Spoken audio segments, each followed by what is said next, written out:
la Biblia, queridos evangélicos, se les olvida a vuestros pastores deciros una cosa muy importante. Mejor dicho, dos. La primera, no es para contender peleando, es para contender buscando la verdad, como diría San Pedro, y no a chillidos, a gritos y buscando gresca, pensando decir las tonterías que a veces hacen decir a la Escritura. Y por lo tanto la Biblia se resume en amarás al Señor tu Dios con todo tu corazón, con toda tu alma, con todo tu ser, y al prójimo como a ti mismo. Si tanto decís cumplirla, sabéis que mentís, porque cada vez que vais a un canal o a un live de un católico, lo único que hacéis es insultar, calumniar, blasfemar, no amar al prójimo y no amar al que piensa diferente. Y la segunda cosa, la primera os la digo yo y os la resumo yo, evangélicos, pero la segunda es la que os tendría que decir vuestro pastor, que es mucho más grave, que esa la Iglesia Católica la enseña desde el primer momento. La Biblia no es para aprendérsela de memoria, es para hacerla vida.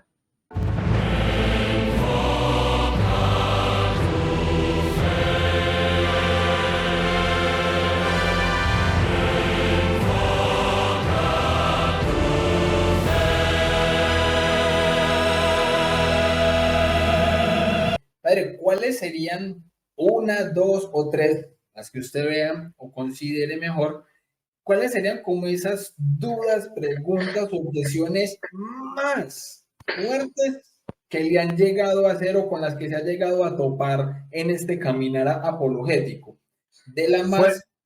¿Fuertes en qué sentido? O sea, fuertes a la difícil, o sea, como las más difíciles, o sea, desde la más fácil hasta la más difícil. A ver, yo cuando hago un directo tengo siempre delante la Sagrada Escritura porque no hay que fiarse porque lo voy a decir así, con esa palabra muy despectiva, cuando el evangelicalismo entra en tu canal y vomita citas bíblicas, muchas son mentira.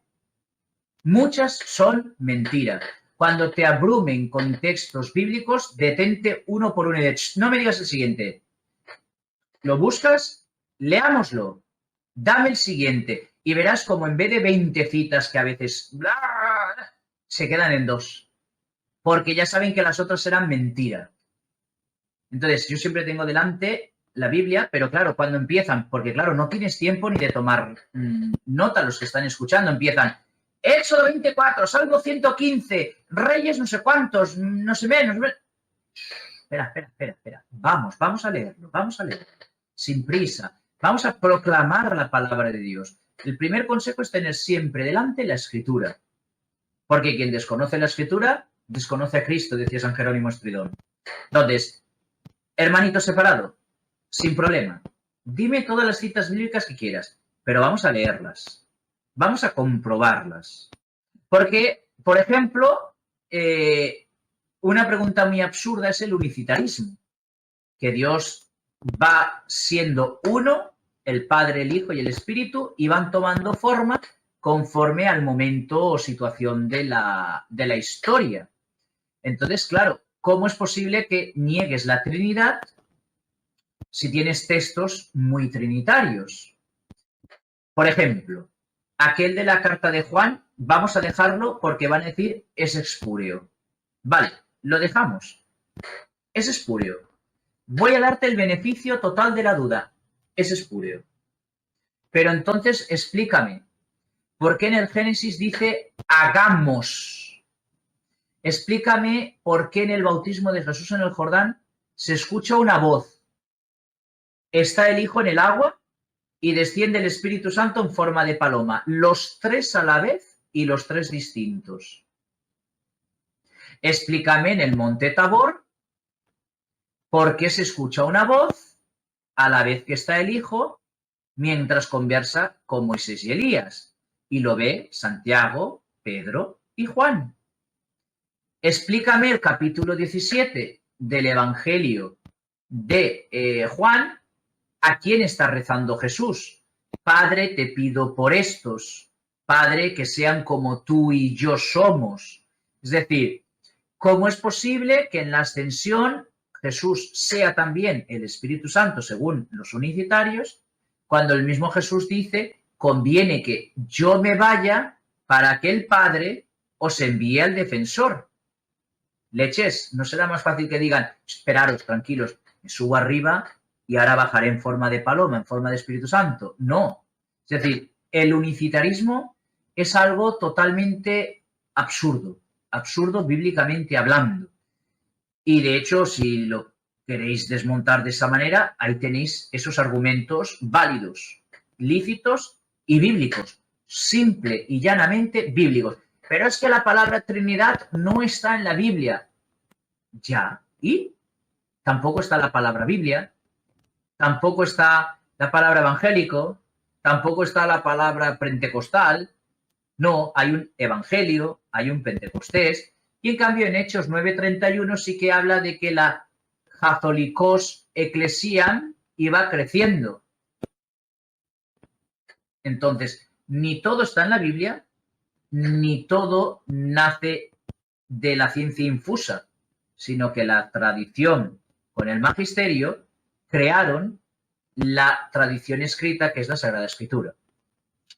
Otra de las dudas absurdas, porque es absurda, es cuando, si no saben leer la escritura, imagínate leer un libro llamado Denzinger, que es el Magisterio de la Iglesia, en el cual pues te vienen con el 564, creo que es el número, donde dice que hay que adorar a las imágenes de la Santísima Virgen María, de los ángeles, de los santos, y pone a adorar. Y como pone a adorar, la Iglesia hace idolatría y culto idolátrico de las imágenes. Y entonces hay que explicarles que eso es un concilio provincial, con un contexto histórico, con un vocabulario mermado en estos paganos, que la traducción que está en el texto al castellano pone adorar, pero que en el contexto de la época, del momento y del lugar no es simplemente adorar, porque esas tribus, llamemos normandas, vikingas y demás, del norte de Europa de aquel entonces, no entendían qué es venerar, pero sí que es adorar, y entonces el concilio te lo explica para que ellos lo entiendan, no para que tú ahora, 20 siglos después, entiendas lo que ellos entendían. Tú no puedes juzgar con categorías del siglo XXI lo que pasó en el siglo XIX, en el XVI o en el III. Tienes que entender el contexto histórico. Eso es lo que normalmente llamamos anacronismos, y yo creo que hay muchos hermanitos que sufren de eso, de anacronismos, queriendo entender obviamente el pasado, la cultura, la historia con los lentes de lo que estamos viendo el día de hoy, y claro, eso es un error, sí señor. Es un error muy serio y que pues los evangélicos cometen porque, por ejemplo, me pasó con otro usuario que la mentira les llega hasta tal nivel que, como sabe que lo tengo, pues llamémosle, bloqueado en el canal por embustero, maleducado, falsante y demás, pues se crea otra cuenta, pone un modulador de voz y sube un día a mi live y me pregunta si la Virgen María es verdaderamente inmaculada, y yo digo que sí, lógicamente, así lo creemos. Si María pecó, y le dije no, lógicamente, si María es inmaculada, está preservada de todo pecado. Y entonces me dice, pues en el Detzinger, en el 1500 no sé cuántos, no me acuerdo el número ni siquiera, léalo. Y claro, son tan absurdos que se piensan que yo me voy a creer lo que ellos digan. Me cojo el Detzinger, dígame el numeral. No, dígamelo usted, es magisterio, usted debe sabérselo. Digo, ¿tú te crees que yo me tengo que saber este libro entero por completo de memoria en latín, griego y castellano? Pero tú no estás bien. Entonces me voy a ese numeral, lo leemos. Yo, sí, aquí dice que María fue concebida en pecado, que María tuvo pecado, que María fue muerta, que María fue... ¿Ves? Pues lo dice tu magisterio. Y dije, no, pero espérese, caballero. Ahora usted tiene que leer todo el documento. Usted está leyendo un punto de un documento que firma el Papa San Pío V. ¿Tú crees que el Papa San Pío V va a afirmar que María es esto? No. Sí, lo dice su magisterio. Son tan cerrados de mente que no puedes hablar con ellos. Entonces le doy la vuelta al magisterio, lo enseño en la cámara y digo, refutaciones del Papa Pío V a Miguel Boecio. Y entonces le leo el documento y digo, mira, el primer punto, ante nos, su santidad el Papa Pío V. Y visto, tal, me lo estoy parafraseando, no dice esto así, ante nos y los cardenales y la comisión, vamos a enumerar los errores de Miguel Boecio. Y empieza 1, tal, 2, tal, 3, tal. Y uno de tantos, que María tiene pecado, que María murió, que María fue concebida con pecado. Que no. Y cuando llegamos al final del documento, ¿qué le está usted? Eso es magisterio y dice que María pecó, que María... ¿Pero quieres esperar? Entonces, llegamos al final del documento. ¿Qué dice el documento? A ella lo tuve que tirar porque solo hacía que chillar y demás, porque no le interesaba la refutación, le interesaba coger un clip donde un sacerdote leyera que María había sido concebida con pecado y que María murió y que María tal y cual y cual. Pues como hacen con el Padre Toro o como ya ha hecho alguno por ahí con algún vídeo mío y demás. Ellos sabrán, la mentira tiene un padre y se llama Satanás. Entonces, llegamos al final del documento y le digo, mira lo que dice el documento. Claro, él estaba abajo en el chat pateando, pegando chillidos y demás, pero paso. Dice, pues examinado todo esto y visto el parecer teológico de la Comisión de Cardenales y Obispos ante nos congregada y reunida, declaramos y definimos 2 puntos. Por anatema todas estas doctrinas que enseña Miguel Boecio y aquel que quiera seguirlas cae en excomunión.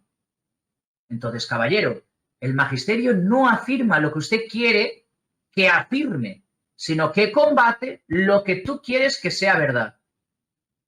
Entonces, hay que ir con cuidado. Si este contexto del Detzinger es tan brutal, si no saben interpretar la Biblia, ¿cómo van a interpretar el magisterio católico? Totalmente, padre, así es, exactamente. Es que yo recuerdo incluso, por ejemplo, cuando yo estuve inmerso pues, en el ateísmo, yo atravesé pues por ateísmo, agnosticismo y terminé como ocultista anticristiano.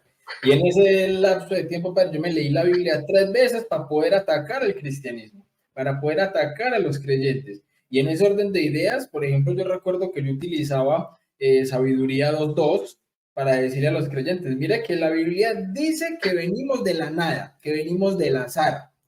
Y normalmente el católico, como no le gusta coger la Biblia para corroborar lo que usted dice, vamos a la cita, vamos a leerla, a ver si en realidad dice lo que dice. Si alguien abre la Biblia en Sabiduría 2.2, pues efectivamente va a ver que dice, del azar venimos y vamos a la nada. Pero el problema es qué es lo que dice antes de. Y resulta que en el versículo 1 dice, los necios dicen esto. Y empieza a numerarlas, dicen esto, y son como 13 versículos de puras cosas de que bebamos y tomemos, que pronto moriremos. Comer y beber, que pronto moriremos, claro, pero es curioso porque si solo buscas Sabiduría 2.2, te encuentras con venimos del azar y venimos a la nada, y vamos hacia la nada. ¿Qué es lo que hace el evangelicalismo mayormente? Entonces, la tercera objeción que diría yo y que siempre suelo decir es el texto en su contexto para que no haya un pretexto. Cuando alguien te diga Éxodo 24, el maravilloso texto querido, amado y besado y roto hasta la saciedad por el evangelicalismo, que empiece a leer desde el 1. Esto dice el Señor Dios. 2 puntos. Y empieza a leerlo. Todo. Y luego, ¿por qué se escribe Éxodo 21, 2, 3, 4, 5, 6, 7 y 8? Pues porque están viniendo de Egipto. Acaban de ser liberados de Egipto.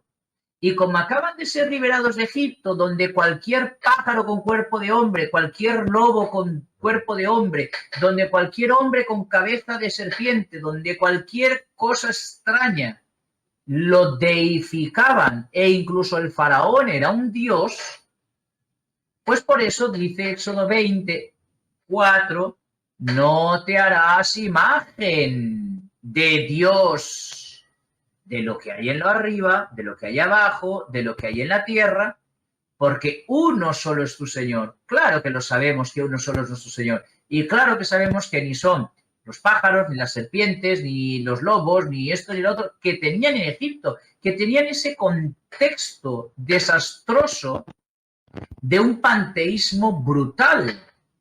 Porque si entonces nos vamos a Primera de Reyes, ¿por qué le pide Dios que decoren el templo con todo tipo de lujo y detalle con oro? Si nos vamos a... Y Dios dice que eso fue agradable para él. O sea, a Dios le gustó que ese templo Claro. estuviera lleno de imágenes.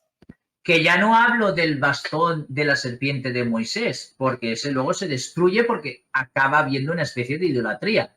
Pero entonces, ¿por qué el pueblo de Israel tiene el mandato de construir 2 querubines enfrentados con alas para ponerlos encima del arca de la alianza? Eso también son imágenes. ¿Dios se contradice? ¿Dios está diciendo algo distinto? ¿No tendrás que leer Éxodo 24, 1, 2, 3, 4 hasta el 8, de una manera totalmente diferente a la que te están contando y fiarte más de la escritura que de lo que te está contando un pseudo pastor? Entonces, el texto ha de tener su contexto y hay que leer hacia arriba y hacia abajo. No hay que quedarse nunca en un párrafo, en un texto muy concreto de una sola línea, porque te recuerdo que te pierdes todo lo demás. Porque es lo que tú dices, yo te leo Sabiduría 2.2 y queda muy bonito. Venimos de la nada, venimos del azar y vamos a la nada. Bueno, pues nada, pues comamos y bebamos que morir habemos. Entonces, a la Biblia se le pueden decir y hacer decir las mayores barbaridades y aberraciones si no eres capaz de leerla en su contexto.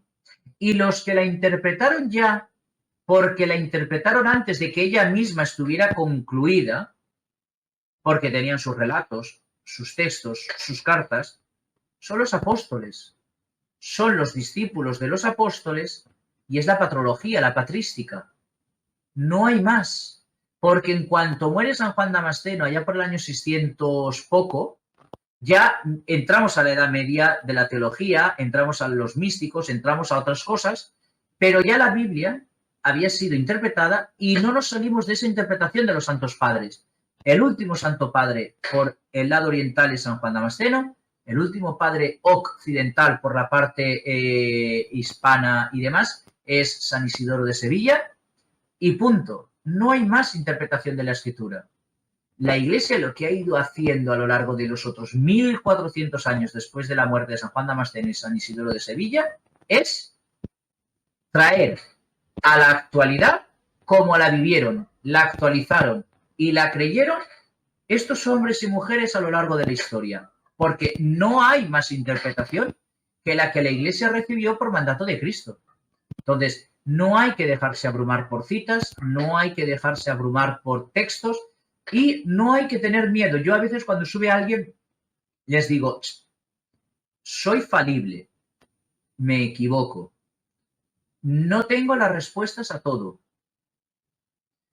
Es posible que a lo mejor hagas una pregunta y te tenga que decir, vamos a revisarla, tengo que mirarlo, te emplazo a otro día o a otro momento. Escríbeme y te contesto. Porque yo no puedo tener, como decía, toda la Biblia en la cabeza, todo el Denzinger en la cabeza, todo el catecismo en la cabeza, todos los santos padres de la Iglesia en la cabeza, porque entre otras cosas, la Biblia, queridos evangélicos, se les olvida a vuestros pastores deciros una cosa muy importante. Mejor dicho, 2. La primera, no es para contender peleando, es para contender buscando la verdad, como diría San Pedro, y no a chillidos, a gritos y buscando gresca, pensando decir las tonterías que a veces hacen decir a la Escritura. Y por lo tanto la Biblia se resume en amarás al Señor tu Dios con todo tu corazón, con toda tu alma, con todo tu ser, y al prójimo como a ti mismo. Si tanto decís cumplirla, sabéis que mentís, porque cada vez que vais a un canal o a un live de un católico, lo único que hacéis es insultar, calumniar, blasfemar, no amar al prójimo y no amar al que piensa diferente. Y la segunda cosa, la primera os la digo yo y os la resumo yo, evangélicos, pero la segunda es la que os tendría que decir vuestro pastor, que es mucho más grave, que esa la Iglesia Católica la enseña desde el primer momento. La Biblia no es para aprendérsela de memoria, es para hacerla vida. La Biblia no es para aprender versículos, sino para hacerla vida, para encarnarla tú en tu vida, para hacerla totalmente tuya. Y por lo tanto,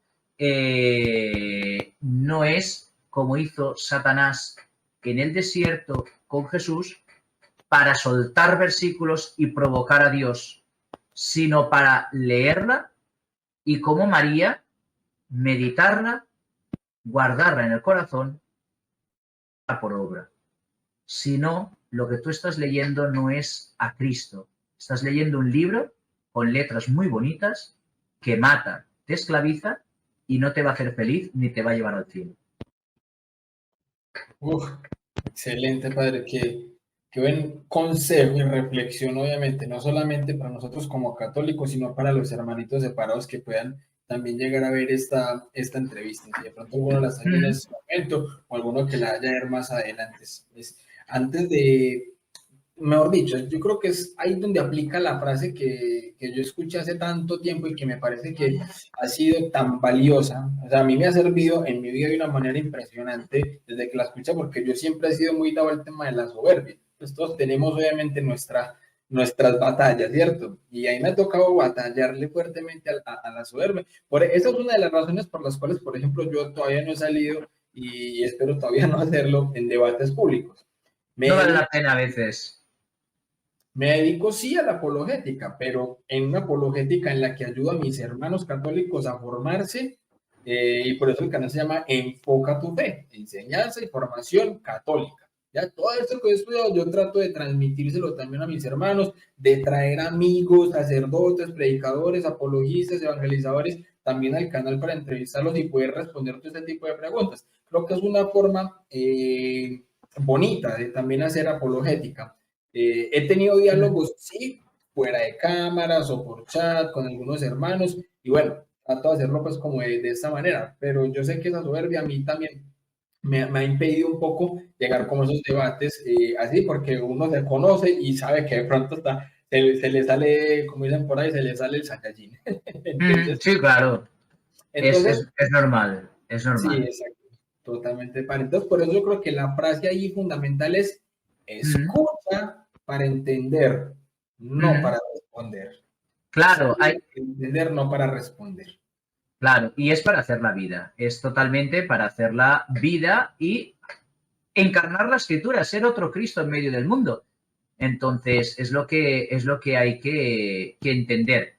Porque si la Biblia simplemente la quieres para soltar versículos, para dejar al otro humillado, eso no es Cristo. Es que ese no es Cristo. No es Cristo. Ahora, si tú vienes a mi live con chulería, con bravuconería y demás, tranquilo, que yo también sé ser así. Yo también sé cortar jamón y lo voy a cortar de la mejor manera posible. Que te voy a hacer filetes, te voy a trinchar. No voy a tener ningún reparo, como tú tampoco has tenido ningún reparo en venir a ofender mi fe. Y ya está. Y no hay ningún problema. Totalmente, así es, padre. Padre, una preguntita, ahí ya casi para ir cerrando entonces esta belleza de entrevista que hemos podido tener. Padre, ¿hasta qué cinturón llegó en karate? ¿Llegó el cinturón negro o se volvió ya? Pues me estoy preparando, me preparo para cinturón negro primer dan. Ah, genial, es que lo digo porque es que yo también en algún momento practiqué karate, yo llegué a púrpura, ahí me salí porque me puse para entrenar capoeira, y en capoeira y practiqué 15 años capoeira. Entonces, pues entonces tú tendrás más flexibilidad que yo todavía. Ya no, ya no, porque tuve un accidente en el pie, como dicen por ahí, en casa de herrero, cuchara de palo. Nunca me pasó así nada, practicando capoeira, pero me puse a jugar fútbol y me quebré una rodilla. Tocó a mí me hicieron reconstrucción total de los meniscos y todo eso, entonces la recuperación ha sido difícil. Se jorobó el invento. Bueno, Total. bendito sea Dios. Y ya está, no hay ningún problema. Que a mí me sirvió mucho ese tiempo con la pierna así, porque me identifiqué mucho con San Ignacio de Loyola, porque todo ese tiempo con la pierna así lo viví como un retiro espiritual, leyendo vidas de santos, entonces fue muy bonita esa experiencia también. Sí, no, la verdad es que sí. San Ignacio de Loyola en las cuevas de Manresa pasó allí su primer retiro con los monjes benedictinos que hay allí en Montserrat y allí tomó la gran determinación. La Iglesia ha dado grandes santos de esa manera abrumadoras. Y ojo, sin tener la Biblia bajo el sobaco todo el día. Totalmente, así es, padre. Pero sí teniendo a Cristo en el corazón todo el día, que Cristo es la palabra de Dios. Entonces, por supuesto. Desde que uno vaya siempre con Cristo, amén. Claro, por supuesto, es que es así. Sin Cristo, Señor, si solo tú tienes palabras de vida eterna, ¿a quién acudiremos? Pero lo dice bien claro, palabras de vida eterna, palabras que engendran vida, no división, palabras que engendran amor, no odio. Es decir, un diálogo, como dice San Pedro en la segunda carta, es dar razón de nuestra esperanza, sin maldad, sin mala leche, es decir, con calma, con tranquilidad. Pero ves los diálogos, yo veo es que no quiero decir nombres, pero como ya hemos dicho uno, lo voy a decir ese. Yo veo a Carlos Veloz y a sus amigos, yo no veo calma, yo no veo paz, yo no veo amor al otro, vamos a llamarle contrincante, porque es que no dialogan, van contra él. De hecho, es algo muy bonito que un unicitario, un trinitario ya no creen lo mismo, pero vamos a solo fe trinitarias. Un anglicano, un luterano, un pentecostal, un neopentecostal, una asamblea de Dios y un calvinista están a la gresca peleándose todo el rato. Entra un católico, ya son uno contra él. Pero no estabais peleándoos antes entre vosotros si María era o no era virgen, si María es madre o no es madre de Dios, si la Eucaristía es símbolo. Y ahora, que veis un alzacuellos, vale, ya os he entendido, está claro. El demonio solo ataca a quien sabe que tiene la verdad. El demonio solo ataca a quien sabe que tiene palabras de vida eterna. O en vulgar paladino, solo se golpea y se tumba al árbol que da fruto. Punto. Qué belleza, padre. Perdón. Muchísimas gracias de verdad, padre, por haber aceptado esta invitación aquí a Enfoca tu Fe. Esperamos que no sea la última, que pronto también nos apoye con algún tema en algún momento así ya en específico. Por ahí estamos también tratando de empezar a hacer los rosarios meditados, entonces de pronto por ahí lo molesto, padre, para que nos medite alguno de los misterios. Entonces, bueno, bendito sea el Señor. De verdad que muchísimas gracias, padre, por haber aceptado la invitación. Y nada, ánimo. Tan bonita. Gracias a ti por la invitación de tu canal, de Enfoca tu Fe, y que nada, que de verdad que cada uno de nosotros seamos capaces de seguir creciendo en la fe, madurando en la fe, y que nadie tenga prisa en salir de apologeta. Primero conoce verdaderamente tu fe, primero vive tu fe, y luego, si hay razón para ello, sal de apologeta. Pero si no conoces, si no vives y no practicas tu fe, difícilmente vas a poder defender algo que no conoces. Entonces, conoce a Cristo, conoce a la Escritura, conoce quién es Cristo para poder hablar de Cristo. Vive con Cristo para vivir a Cristo. Yo con esto creo que no digo más. Qué belleza, padre. Bueno, para finalizar, padre, nos regala por favor la bendición. Por supuesto. En el nombre del Padre, del Hijo y del Espíritu Santo. Amén. Te damos gracias, Señor, por todo el trabajo realizado a lo largo de nuestro día. Te pedimos que todos ellos comiencen siempre en ti como en su fuente y tiendan siempre a ti como a su fin. Por Jesucristo nuestro Señor. Amén. Y la bendición de Dios Todopoderoso, que es Padre, Hijo y Espíritu Santo descienda sobre vosotros y os acompañe siempre. Amén. Amén.